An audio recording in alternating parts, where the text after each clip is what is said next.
You're listening to the Mobcast Network.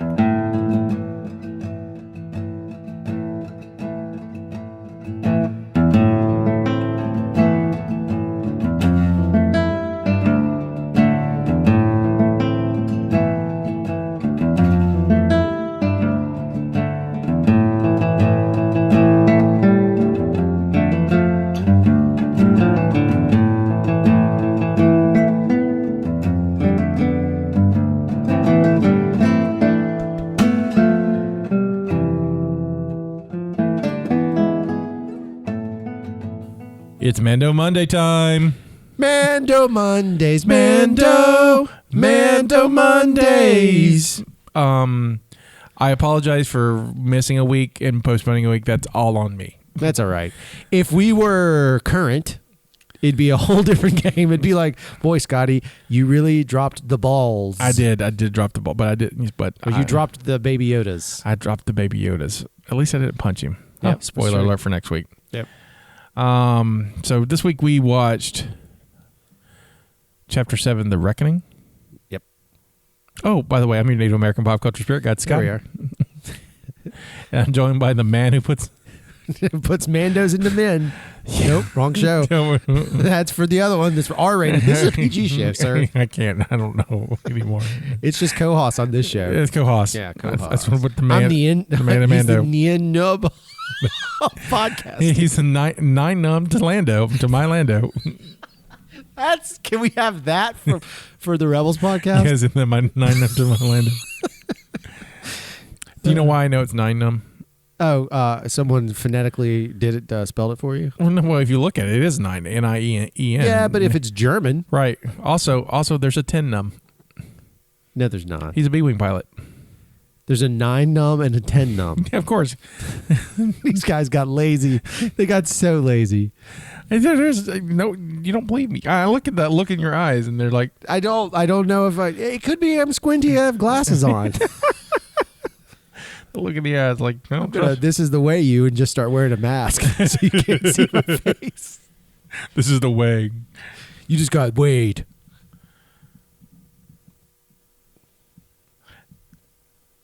I'm sorry for the pause, but I had to prove, and I'll post this in the show notes if I can remember.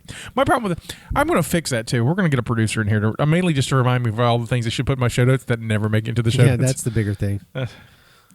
Well, we just need a whiteboard that says show notes. No joke. Yeah, 10 num. Okay. If I don't post it in the show notes, you can Google 10 num and you'll see him. But he's a B-Wing pilot. That's so funny. And so that's cool. Yay, 10 num. I know that mainly from the Decipher Star Wars card game.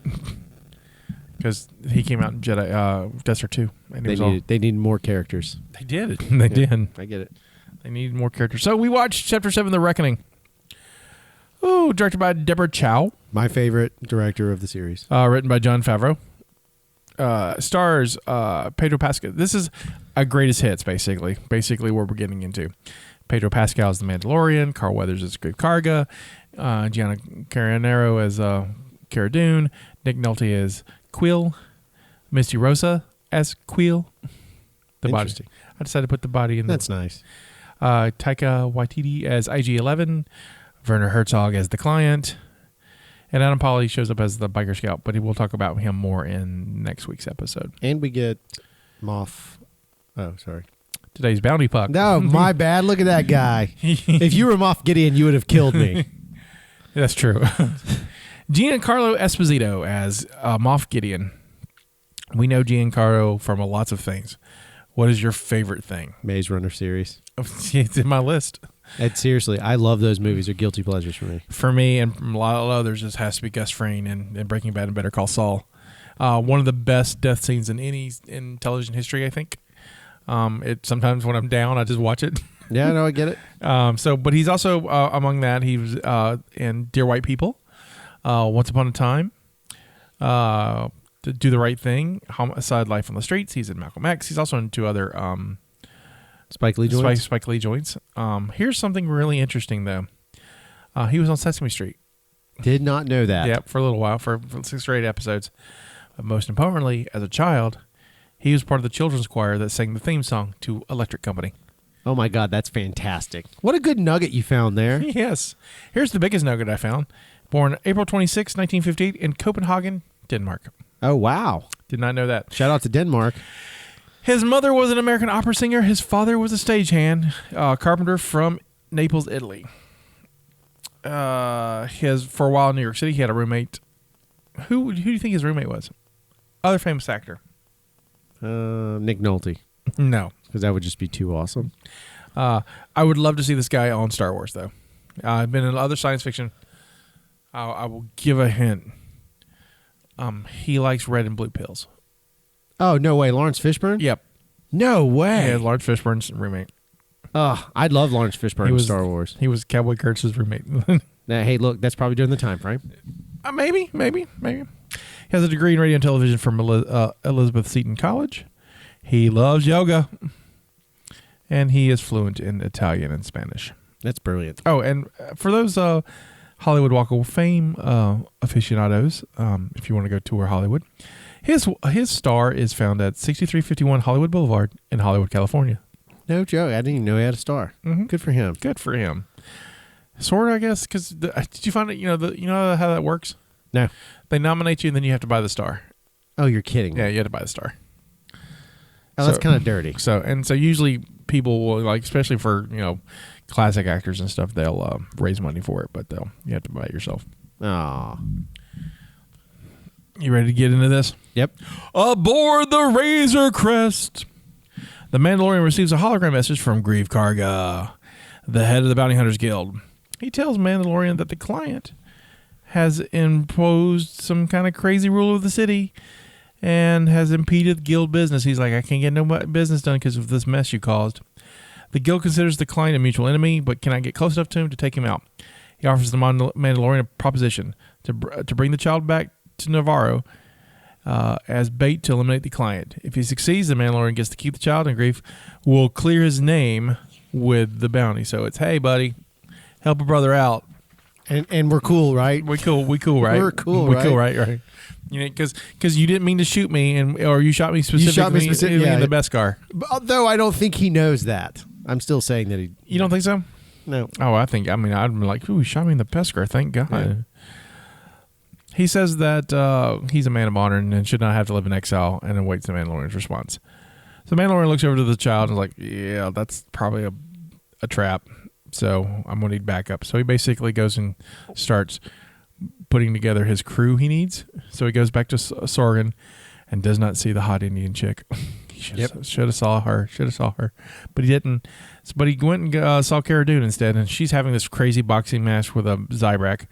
They're kind of attached via laser tether. I loved it. And she does some wicked, sweet MMA stuff on his ass. It's phenomenal. So does that make MMA canon in Star Wars? No, it's Terak Asai, sir. Is it? You think it is Terak Asai? Yeah. Because she did a roll up, like it was grappling. That's why I put it into that space. I need a Star Wars fighting game. Yeah, but it's canon. Well, the word. It is canon. No, and the fighting style is canon because what's her face does it. Yeah, but that's what I'm saying. It was grapply type stuff. Right. That's why I think that's what it is. Okay.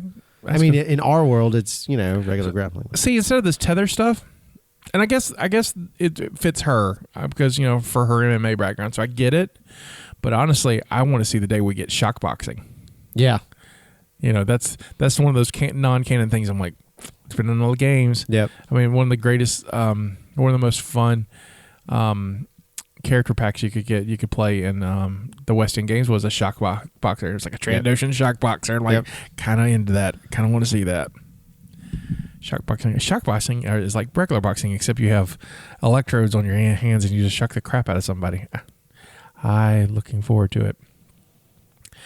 So the Mandalorian shows up and says, hey, you looking for some work? And tells her about Greef's proposition. And she's like, that's a trap. It's a trap. It's a trap. And he's like, I know it's a trap. It's a trap. It's a trap. And she's like, I don't want to go into a trap. I'm done. I'm good here, And he's like, yeah, but the dude's an ex-Imperial warlord. She's like, oh, I really hate those. I love how she's like, okay, like, no. Okay. Did you say Imperial warlord? Yeah. I'm in. They didn't. They could have even just straight cut. They could have hard cut straight to her on the ship, and I would have bought it too. Right. So she joins. Aboard the Razor Crest, Kara asks if his contact knows she's coming, and the Mandalorian's like, Grief doesn't know anything. And probably doesn't care. It's just going to happen. But so they need to go find more people, though. So that ends them to, they go back to Orvalia 7, if you remember that. That's where Quill lives, and they go find Quill. And Quill's, he's doing all right, working on his motion phone. Oh, by the way, IG-11's here. Right. And that's causes some trouble. But he's all worked out. Quill reprogrammed him to be a servant. And we get a beautiful montage to illustrate it. So I loved it. It shows how hard it is to retrain a droid. It was almost like the middle part of regarding Henry. It totally is. It's 100% what it is. Like, he's bringing it back, and Henry's coming back into his own. Right. It's like, I'm looking for him to ask for Ritz crackers. Yeah, that's exactly it. It's a good shout out to. I don't know why I'm making J.J. Abrams. I'm proud of you for pulling that together. Thank you. Where was I? All right. So after a little some patience, some affirmation, he was like, yeah, it works now. IGLA makes tea and stuff. It's great. So Mando wants to hire Quill. Quill's like, I've been a servant and I'm free. But I'll go along. Somebody needs to look after the child. And hey, like this IGLA, I will reprogram to be a nanny, which is the greatest nanny of all. Move over Mrs. Doubtfire. Yep. Move over the move over the pacifier. What's the Hulk Hogan was what? He was just the nanny. It was Mr. Nanny. Mr. Nanny and move over Mr. Nanny. Here comes Taika Waititi IG-11. IG-11. So the Mandalorian agrees. Quill also convinces him to let the blurgs come along well. And I love how he gives the best bit on that, where he's like, "I have spoken," and like that's it. You're like, done. Well, the Razor Crest can hold it. So the blurgs are pinned aboard the Razor Crest cargo hold. Cara Dune and the Mandalorian engage in a game of arm wrestling, thinking that the Mandalorian is in danger. The child force chokes Cara Dune until the Mandalorian tells him, whoa, no, friend. Yeah.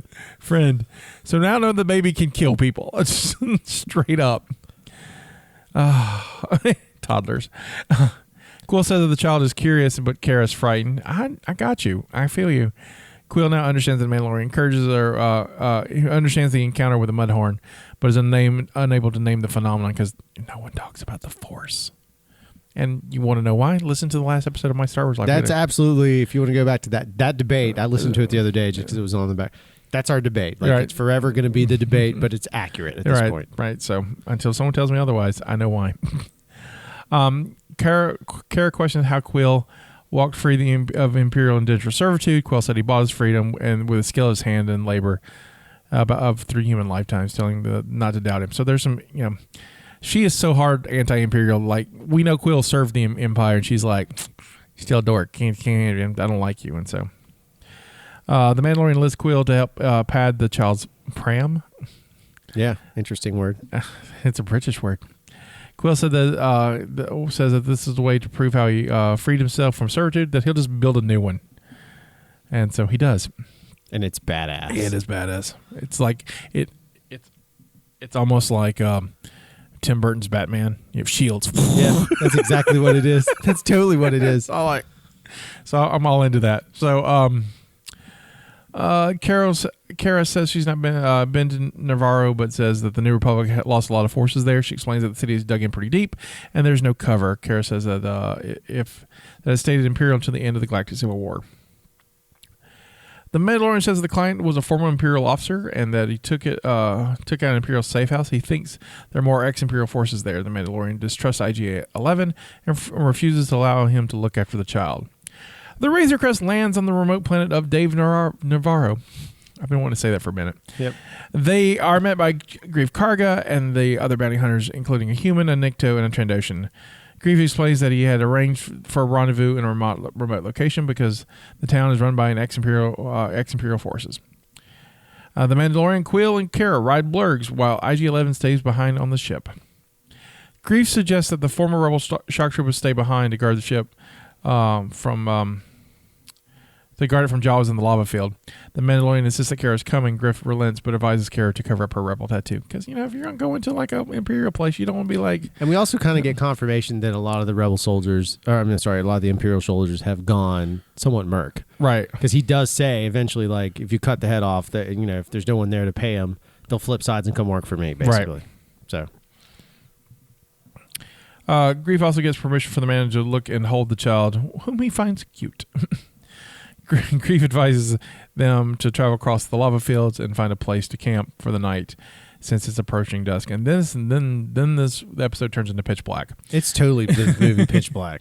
So they set up a camp and grill a four-legged beast. Griff remarks that the child is a carnivorous beast because it's based on his eating habits.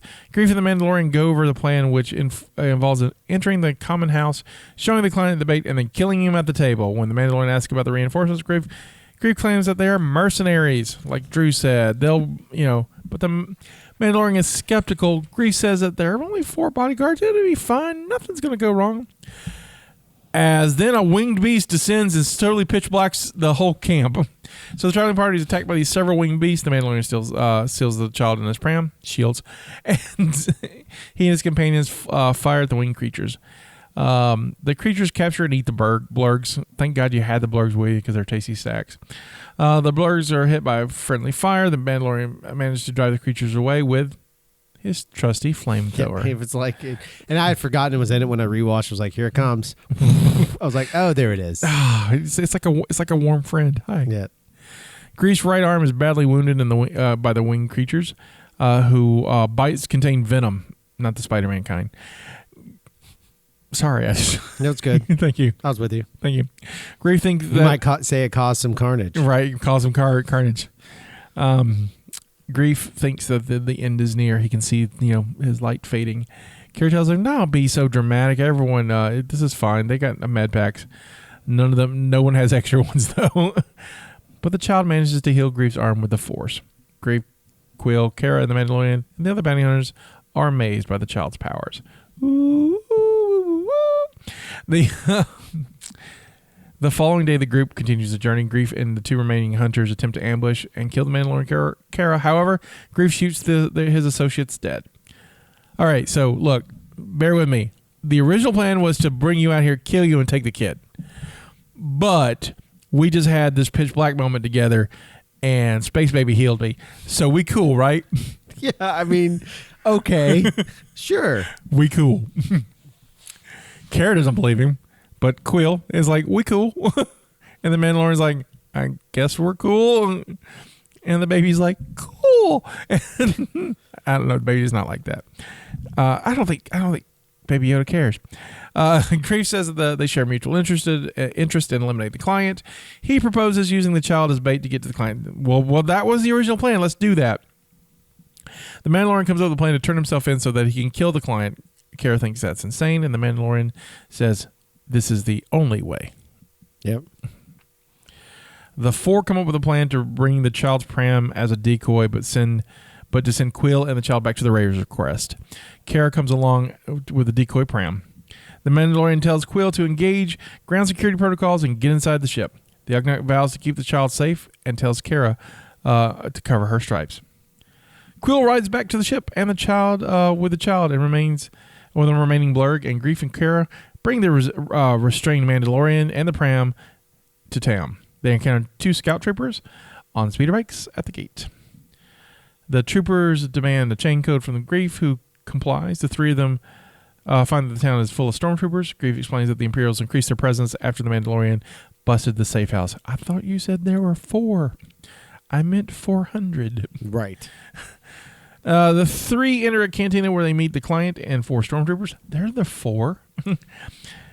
Grief tells the client that he and Kara have brought the Mandalorian and the child. Grief takes an interest in the Mandalorian's Beskar armor. The client gets an RA-7 protocol droid to serve Grief a drink, and as a reward for closing the deal. The client talks about the folly of Mandalore, or the fall of Mandalore, resisting Imperial expansion, and claims that the Empire improves every system it touches, bringing safety, prosperity, trade, and peace. He compares Imperial rule favorably in the state of the galaxy following the revolution. I think he has kind of a point there. We'll talk about that in a minute. Which he claims that which his claim has only brought chaos and death. The client asks to see the child. Grief claims that the child's asleep. No, don't. You don't want to disturb it. It's cool. Don't, baby.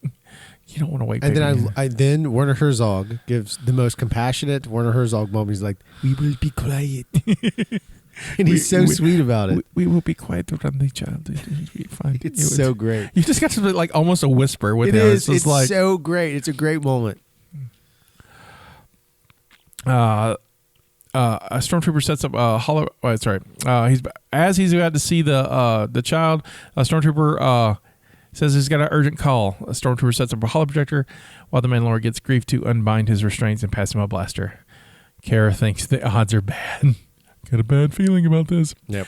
The client speaks with Moff Gideon, who asks if they brought the child. The client says, "Oh, dude, he's sleeping," or "Oh, dude, he is sleeping." Yeah. Gideon tells him to check again. Death troopers open fire on the container from the outside, killing the client, sad face, and his stormtroopers, while the Mandalorian, Kara, and Grief take over cover behind a table.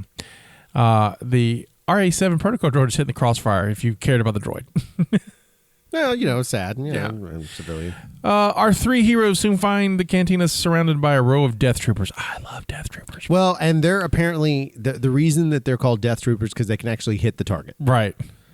Also, I want to talk about that in a minute. But here's the best part of this episode. There's a lot of great things of this, but however, here comes my favorite part. This hit Scotty's nostalgia real good. An Imperial troop transport arrives with a contingent of stormtroopers. The Imperial troop transport was created by Kenner in 1978. It's one of the coolest toys ever. Filoni brought it in for Rebels, and now we finally get a quote-unquote live-action version of it. It's amazing. Oh, I loved it so. And this is the sequence as well. The troops you see, I think this is where he called in a favor to the 501st. Yeah, which is amazing. Right, and then we also get to see how the troop transport works, because the toy held 6 troopers, and then you had a pilot and a co-pilot in the cockpit. But the way it works is that the sides open up and there's more troops inside. Yep. So it just opens up where the holder was. So you got the 6 guys holding, I guess, guarding with the guns, and then they get out, and then it just opens up and just pours out stormtroopers like a clown car. It's freaking awesome. Oh, it's great. So excited to see them. Also, the way Gideon's TIE Fighter lands is very unique. Yes. We have no info on it, right? I do. Oh, good. Mm-hmm. Great. Kara realizes they're outnumbered. The Mandalorian contacts Quill and by combat tells him to flee. However, the conversation is intercepted by scout troopers who race after Quill on their speeder bikes. Shortly after, Moff Gideon arrives on his Outland TIE Fighter with retractable solar collectors. He exits the TIE Fighter, tells the Mandalorian and his companions that they have something he wants. They claim, well, we don't know what you're talking about. And the Mandalorian contacts Quill. The scout troopers close in on their speeder bikes. Gideon says the child will be his in moments. Quill approaches the Razor Crest and lowers the ramp. Gideon adds that the child means more to him than they'll ever know. The Mandalorian contacts Quill, but he and the Blurg Steed have been shot by the scout troopers. A scout trooper scoops up the child. Credits. Black. Hard cut. Black. Hard cut. It's really sad that Quill's gone. I actually loved that character, so to see him go away was one of the... I did too. And I was a little shocked. It was a shock. As modern television goes, especially these action fantasy shows, not everyone survives, and that's kind of the thing. So we knew somebody would have to. It's just the nature of the game. And we mentioned something early on in the episode if Quill would be back in next season, and you mentioned that Nick is probably expensive. Yeah. So this is a good way to. And so that's what I hate about my brain is knowing that stuff. I can kind of target certain things in. Right. And that was one of those. So, he was awesome. I loved him. Great character. It was an interesting character, and it was good to see again practical use of makeup and effects, and just it worked for me. I think it's totally did. Oh, so what did I want to talk? There's a couple of things. What do you want to get into this? My bigger thing. So this episode again, we've talked about Deborah Chow's ability to tell a story with action very well, and she does a great job. Now, there's a huge action sequence coming after this episode, but. This episode is such great setup that it makes episode 8 that much better. And in retrospect, it makes everything but episode 5 and 6, Prison. Yeah, the prisoner and the assassination. Gunslinger. Yeah. It makes those 2 irrelevant. Right. But it makes 4, important because of how Cara Dune's character comes in. Right. So like it makes a pretty solid arc. We get a pretty good arc here, and I don't know. I enjoy the flow of this particular episode a good bit. It goes by very quick to me. So here's what I'm fascinated about television direction. Because it's not, television again is a writer's medium. Yep. The writers, showrunners in charge of everything, right? Yep. The big dog.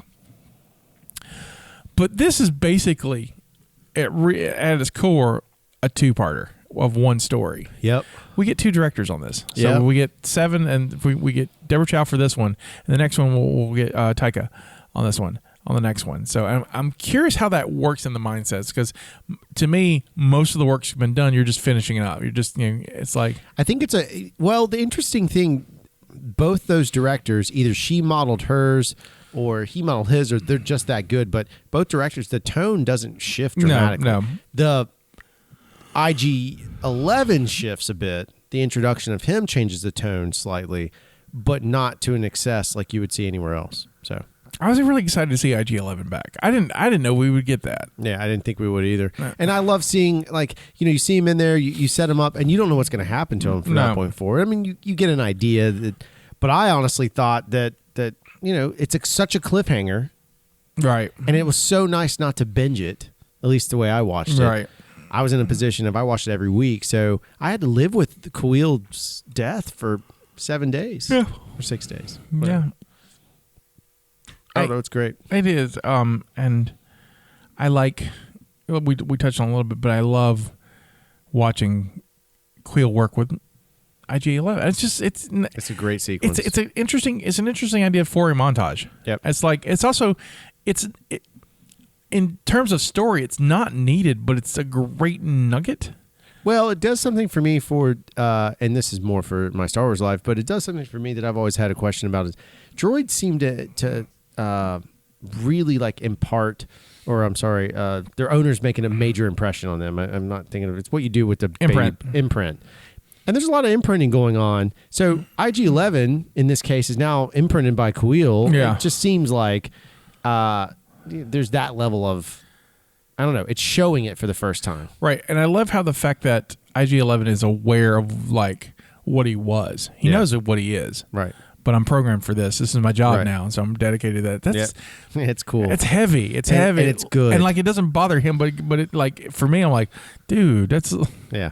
I'm no longer a soldier of fortune. I just like taking care of things, man. That's what I do. It's good though. It's good storytelling. It is good it's storytelling. It's good character arc. So I want to talk about Death Troopers. Yep. I love Death Troopers were first introduced in Rogue One. Death Troopers are tall, slender. They're taller than regular troopers, and they're black armor, and they talk in code. Their loud transmissions are garbled. Right. And so Death Troopers understand each other, but no one else does.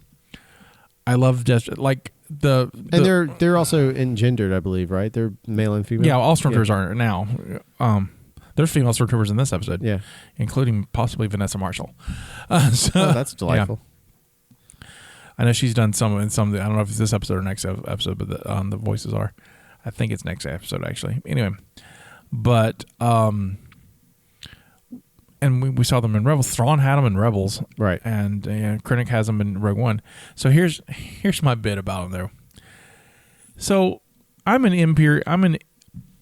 the Empire has to have a marketing department, right? Yeah, of course. Right. They have a does the Emperor have PR? Goebbels. He has a Joseph Goebbels in space. Right. So what is the word? I'm stupid today. So propaganda. He's got propaganda. Yeah. But I would think this is more not propaganda. This is marketing. This is PR, public relationship. This is public relationship.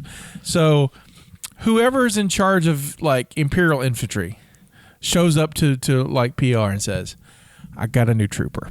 This thing is 6'5", slender. He can hit things. He's got cool ass black armor. Right. We need a name." And they're like, "Death Trooper." Yeah. Good. I'm like, wait, what? Yeah. Okay. That's your big reveal? That's your going Death to Trooper? Death Trooper? Well, we got the Mud Troopers over here, and we got the Storm Troopers. We got Snow Troopers there. Snow Troopers, so why not Death Troopers? The bikers. He's a But scout. Death isn't a place. Oh, yes, it is.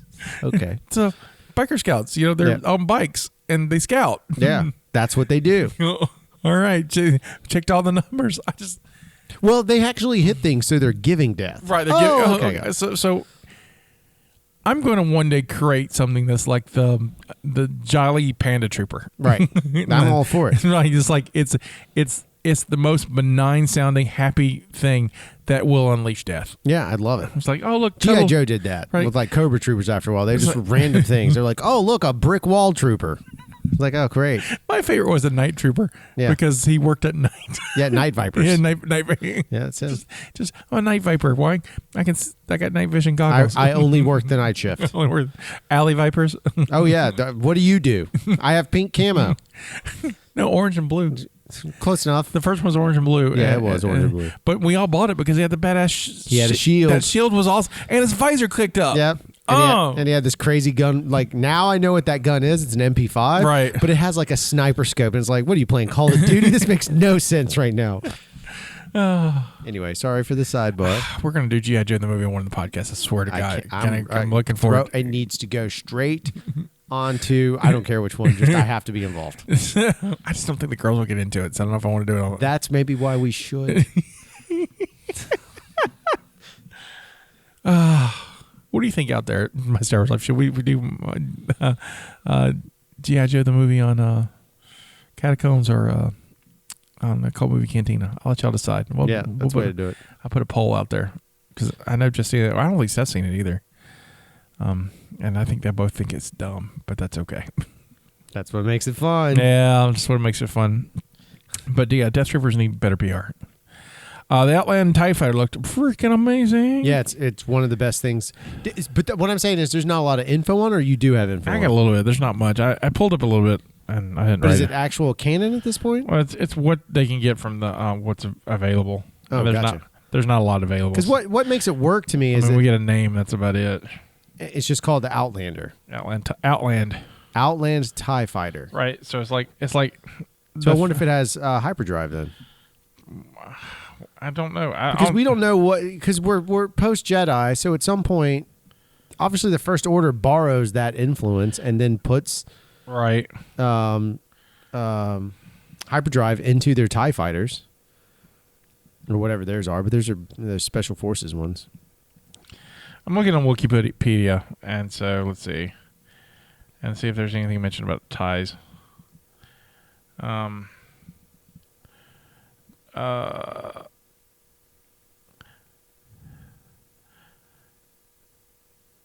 think the only thing so far they've mentioned is the fact that it wings basically configure like the S-foils on a X-wing starfighter. Right. So nothing about a hyperdrive yet. Okay. So we don't know, but that's still great. But typically those kind of like special ties usually do. I mean, TIE Advances had hyperdrive, so if you're using like a TIE Advance body and throwing like you're using S-foil stuff, yeah, it makes sense to me. No, it would. Because even earlier on, if you're going earlier in canon, you got the silencer is Kylo Ren's ship. What's Maul's? Oh yeah, I know what you're talking about. But it's the same company designed it, and right? But it's bigger. Yeah. But it's basically a backwards tie. Yep. And so it can hyperdrive. Yep. So You're right. And it has the foldy. It does have the foldy folds. Yeah, it's foldy folds in it. Yeah. So okay, there we go. So yeah. So. But it's a cool ship either way. It was good. And seeing it land is freaking sweet. It was cool to see a cool ship because we've mentioned this before, and I'll probably mention it again over and over again. But the things about Star Wars that every episode we get, like every movie, there's usually a new stormtrooper, right? And sometimes a new ship. We couldn't really do new stormtroopers in this, right? Because I mean, the new stormtroopers we got were dirty. That was like our new variety, dirty troopers. We have the variety of just the Les Mis troopers, or you found them at Goodwill. Yeah, the Goodwill troopers. That's what they are. And so at least we get new ships, and so I'm cool with that. Yep. So how'd you like Pitch Black? I love that movie. How about the scene? Oh yeah, I love the scene. My only thing, it came a little bit out of the blue to set up him getting injured. It could have been done, I think, a couple of other different ways. They could have had a small scuffle with Stormtrooper. I get why it's expensive, but so is flying CG creatures at night, I guess. And blurgs. I don't know. I mean, the blurgs are simply there. One of them's there to get eaten. The other one is to ride Quill back to the... That's it. They're bad plot devices, but they work. It felt very like you were playing a role-playing game. Right. And that was like the little pre-encounter to test the team, or test the group. And then after that, it was like, okay, now you're a group. And these NPCs died. So I didn't, it was all right. I dug it. It's very much pitch black. And if they also say otherwise, I don't believe them. Yeah, I agree. Ready for some trivia? Yes, please. You mentioned this earlier, but the production needed extra Stormtrooper uniforms for this installment, and Dave Filoni decided to ask members of the fan costume group, the 501st, to participate. According to Filoni, they can boast all their homemade uniforms are now Scream used props. That's pretty wicked. I have a friend of mine here who's in the 501st locally and knows people who were in the episode. Wow. Yep. Also mentioned this before too. The Imperial Troop Transporter vehicle is based on a toy made by Kenner. First released in 1978. I love it so much. It's probably my favorite Star Wars toy. There was a version featured in Rebels, which I also own, which is in turn I also support a toy version, but this marks his first live action appearance. And then I guess I got a couple of ones. Grief Karga jokingly calls the child the little bogwing, reference to the flying creature native to Dagobah and Naboo. Bogwings fly. Kara says she's wanted by the New Republic for jobs she's done since she's left the rebellion. So far, the New Republic in the Mandalorian has been used as an impersonal fist of justice. See the X-wing bombing the prison transport. We talked about this last week. And the prisoner, and Quill refers to Kara as a drop trooper, confirming in more detail what exactly a rebel shock trooper is. So she jumped from stuff and killed things. Quill says he suspects the child might be a Strandcast, which is a new term in the Star Wars universe. He said that he saw Strandcasts when he was indentured to the Empire, but they were not as uniquely ugly as the child. They come from the gene farms. It sounds like these are similar to but distinct from clones. Perhaps other people and creatures are programming or reprogrammed from scratch at the genetic level, referring to the clones or of another person. And then back to all the way to episode 1, where you have episode 1 and 3 with the doctor who has the Camino patch. Right. So, I mean, there is a possibility, but it is what it is. So, and we can save this for episode 9 when we just speculate, but I'd like to just open up discussion now for it so we can table it otherwise. Do you think he's a clone of Yoda? Yes, it's a possibility. It's a very strong possibility, but I don't know. Maybe he's a clone of Yaddle or whatever his name is.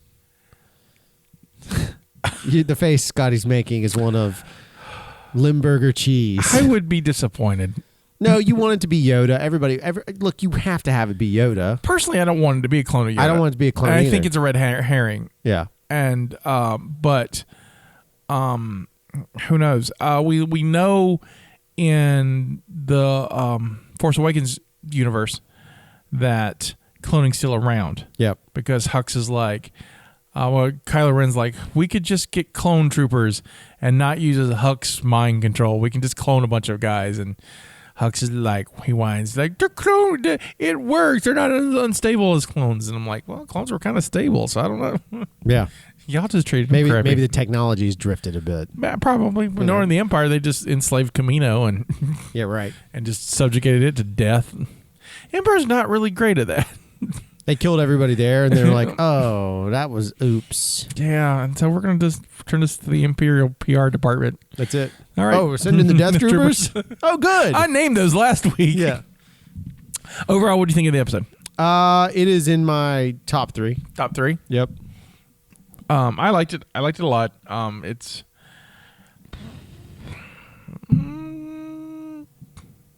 in the top half. I'll put it that way. See, I'm a 178 guy. You're 178. 178.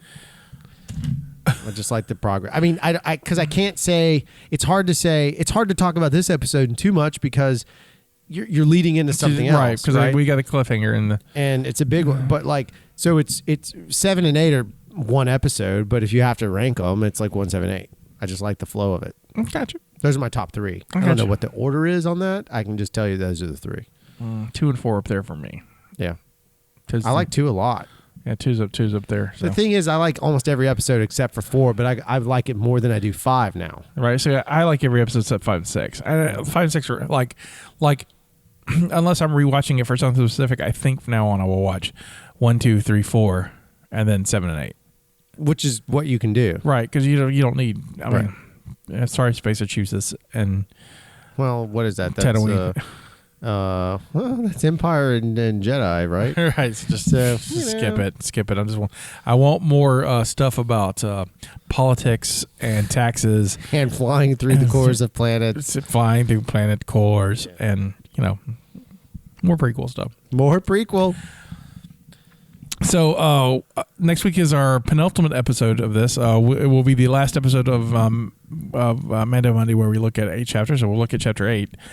And then our last episode will be a recap of all 8 episodes.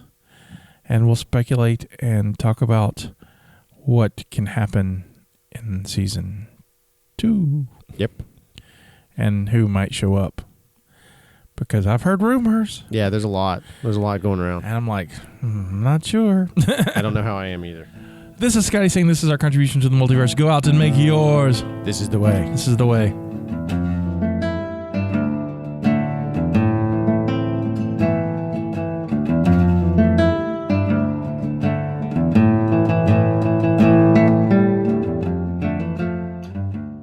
Thank you for listening to the Mobcast Network.